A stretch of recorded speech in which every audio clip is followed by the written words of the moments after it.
Welcome to the Curated Beauty Podcast. Jessica Christie here, a health and beauty enthusiast who became a medical practitioner to be the authority on how to enhance both your outer beauty and inner beauty for the most confident glow.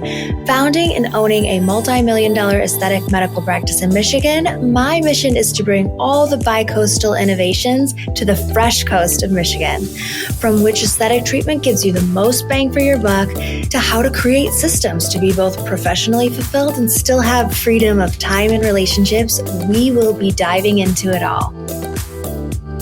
Welcome back to another enlightening episode of the Curated Beauty Podcast. My name is Jessica Christie, and before we delve into today's topic, I just wanted to share a personal story that resonates with me still to this day.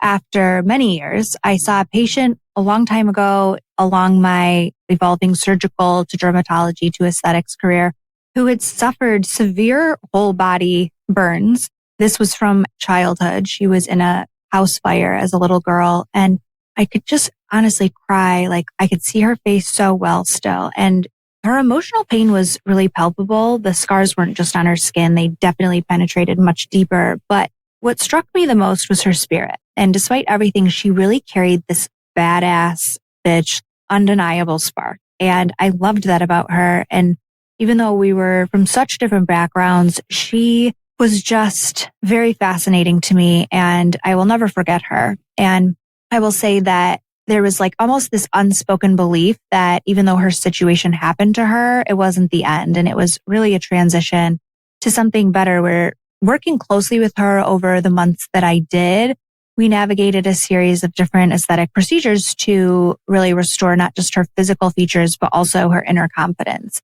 And so I would say that definitely the transformation wasn't just on the surface, it radiated from within her. And I witnessed firsthand how on this journey, it wasn't simply about the aesthetic treatments that she sought us for and that we did get improvement for, but really a pathway to essentially healing her emotional wounds. And I always say, like, sometimes people, when they're going through something, it's like you make the outside look better and feel more confident so that you can turn the true work to the inside, or it's kind of almost like a fake it till you make it kind of thing.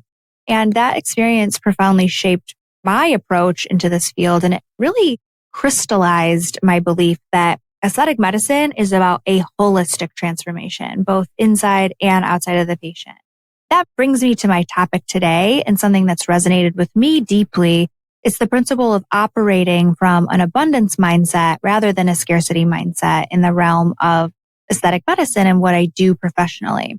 On today's agenda, we're delving into this mindset topic, and it doesn't just have to transform your business or whatever you do professionally, but also your overall approach and who you collaborate with in life. Your circle should be composed of people who also are quite supportive of this mindset. Otherwise, you'll be left feeling very discombobulated and disconnected and wondering why you feel the way you do. So be careful who you spend time with.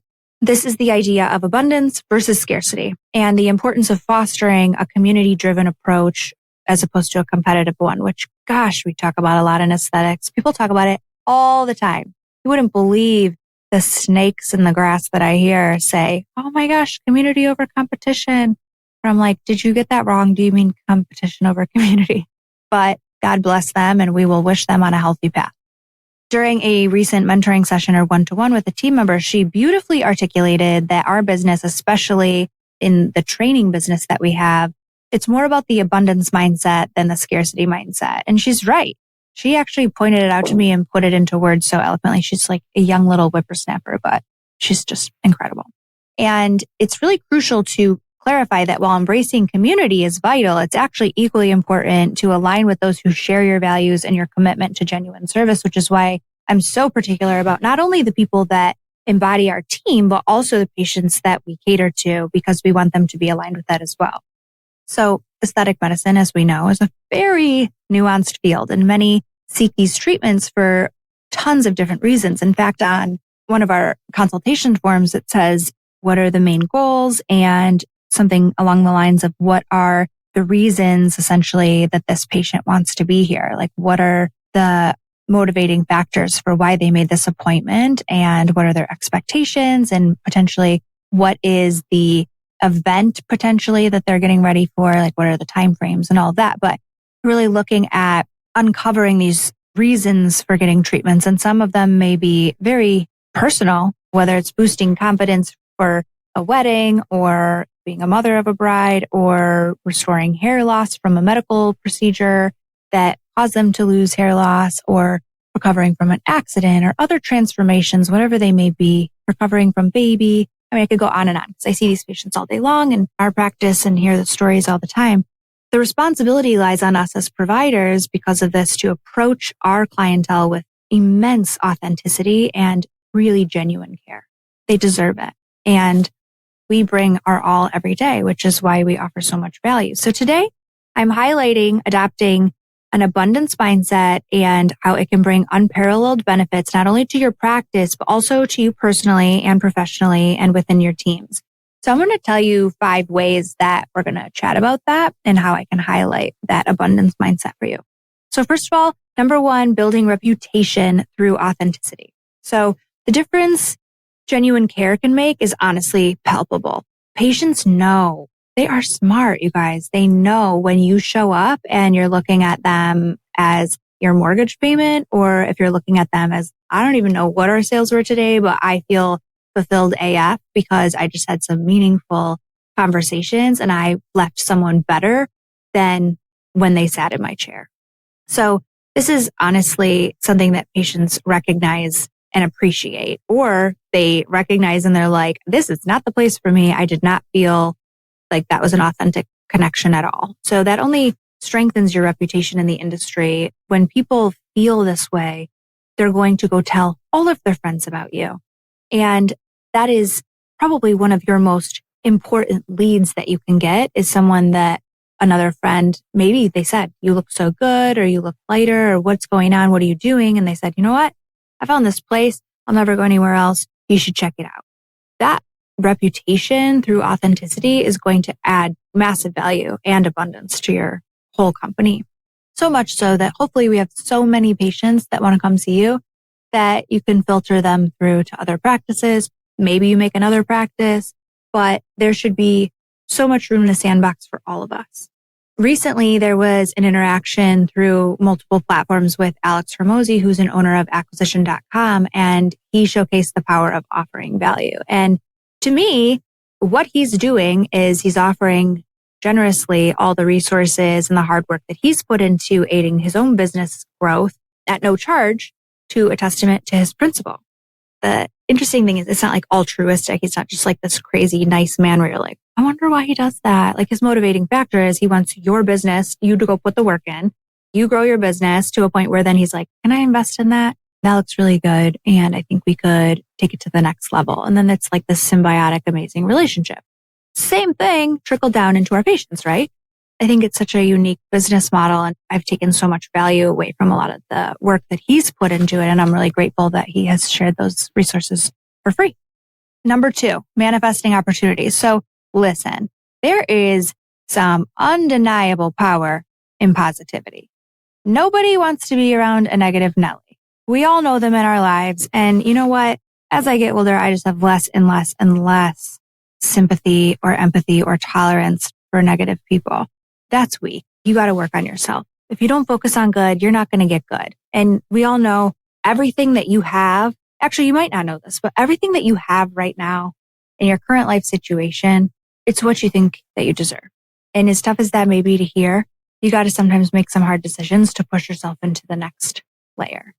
And you do deserve better, by the way. And you do deserve more. And I think that you're going to put the work in to get it. But you have to manifest those things. So positivity, be positive, focus on gratitude, focus on abundance, focus on opportunities, focus on strategic partnerships that feed you, focus on innovating treatment methods and offering something and bringing something to this field that hasn't been done before, or whatever field you're in.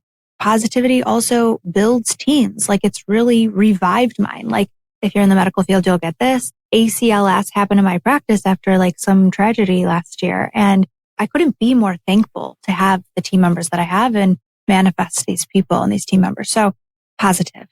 Number 3, diminish fears and competition. So when you are in a mindset of abundance, you are diminishing your fears and your competition. When you see others as collaborators rather than threats, you're promoting a mutual respect and you are growing.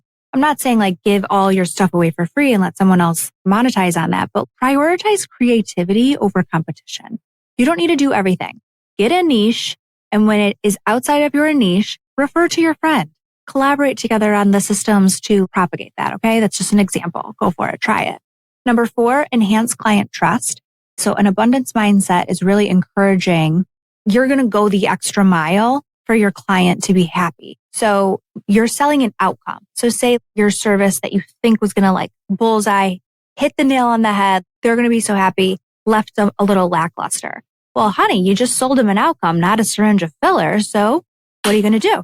You are going to foster that long-term relationship and make it right and enhance that treatment and work towards another. You're going to think, you have a brain. You're going to think about what is this patient going to need and you're going to give it to them. So you're absolutely going to give them that extra little service, maybe at no charge, because they're valuing, again, the outcome and that abundance mindset of you bringing it home for your patient is going to make that patient go run and tell their friend, like, this girl, she did whatever she needed to do to make me happy. If it's a patient that you're never going to make happy, caveat, let them go. They will never be happy. Don't give people things for free all day long. Actually, I will say that all the things I've ever like given away for free come back to bite me in the butt for someone that wasn't happy. This is different. Like when you're outcome based and you need to add little other vectors to really hone it in and shine it up. That's what I'm talking about. Number 5, well-being and satisfaction. This is life. In a fast-paced world, adopting a positive and abundant mindset contributes to a happier and more content person and professional life. What you see is what you get. I think that a lot of people think that that's what you see is what you get. Like, yeah, but like what you put your mind and visualize is what you will get. I think that that's what that philosopher really meant out of that. So in the ever evolving landscape of aesthetic medicine, let's be the pioneers who lead with an abundance mindset. That's my challenge to all of you. And I want you to picture it as planting a tree with patience and care and time. The reward it bears will make every effort worthwhile. I promise you that. Thank you for joining me in today's enlightening episode. If you found value in our discussion, consider sharing this podcast with any of your colleagues or friends. Your reviews and subscriptions significantly obviously help. So if you feel led to, leave me some feedback. And for any topic suggestions or further discussions, just contact us on Instagram at beautyculture.medspa. And there are some more channels of connection in the show notes. I truly appreciate your time today, and I'm wishing you all a day filled with curated beauty and positivity. Go slay. Congratulations, you have done it. You've reached the end of an episode on the Curated Beauty Podcast and have enriched a part of your self-care by discovering something new. I hope this time together added a little perspective to your day and will ultimately boost your confidence and give you the strength to do all the hard things. As we walk through this journey together, follow our Curated Beauty Podcast. And if this resonated with you, share it with a friend, save the episode, and also follow our social media platforms in the show notes. We love to engage with our listeners on all levels.